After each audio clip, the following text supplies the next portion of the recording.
start to the Monday morning. You look outside, you see the sunshine, and you are getting a reminder right now. It's Bike to Work Week this week. Tom Skinner from Hub Cycling join us right now. Tom, thanks for coming. No, thanks for having us. If we're going to get out on the bike, you've got the checklist right off the hop of things we want to look for even before we start riding. All right, so we start off with our ABC Quick Check. So the A stands for air, and that's air in the tires. So go over to your tires, give them a quick squeeze, push down on them. They should be really firm to the touch. So that's the first thing to check, front as well as back, and we're good to go there. Next thing is our B for our brakes. So for that, I recommend people just stand beside their bike, hands on both brakes, slide it forward, check that first front brake, slide it back, check that rear brake, and if those two brakes work, then you're good to go. If they aren't working, that's a good time to go to the bike shop and see a mechanic and get them tuned up. And the C? C is our chain, so just making sure that chain's in place, giving the pedal a quick little spin. If the tire goes with it, then you're good to go.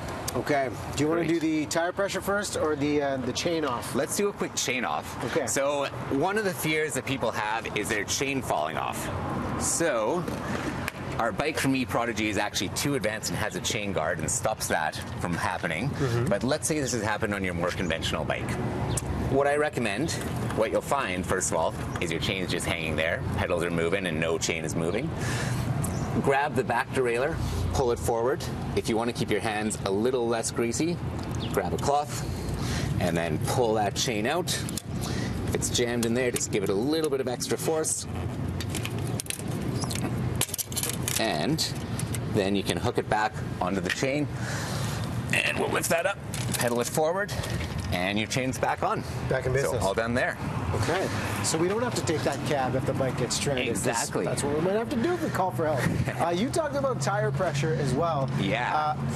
In terms of units, what should be the tire pressure with different sizes of tires? That is a really good question, and every single tire is different. So what we recommend is look at your tires. Somewhere on the sidewall, you'll find some raised text. So in this case, this says max 30 to or min 30 to max 80 psi. That is something which you can then check with a pump, as long as you have a tire gauge on there. Yeah. Keeping your tires at the correct pressure is going to stop you from getting a pinch flat. And that means when it's too low, sometimes you can be biking along and when you hit a speed bump or a pothole, you'll pinch the tube and get a flat tire. So that's one piece of maintenance that is really going to avoid an issue in the future. And what do we do about changing the tire? So let's say it happens. Worst case scenario, you're going to flip the bike over if you're on the side of the road. Having a bike stand is the best way to do this, but we'll delicately do it here.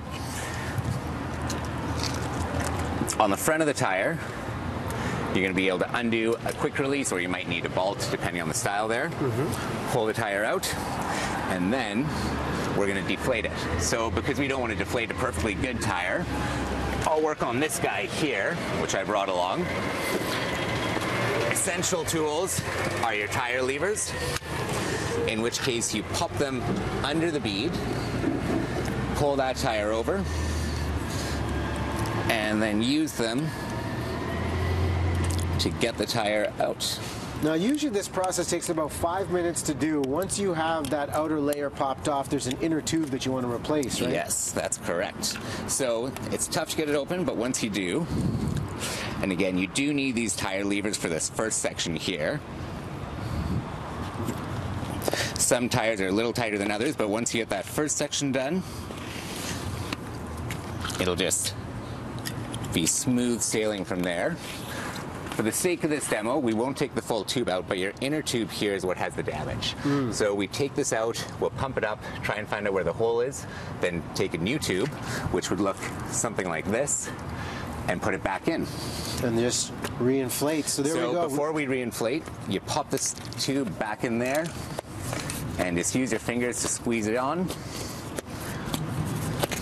Well, there you go. Hubcycling.ca, bikehub.ca is the website for all the details. That is a handy tip and the extras that we need to carry with us if we're heading to work on the bikes. Tom, thanks so much for coming by. No problem. Thanks for joining us, and people are welcome to, sorry, a little greasy. Hey, we're getting dirty back here. All right, Greg Hart.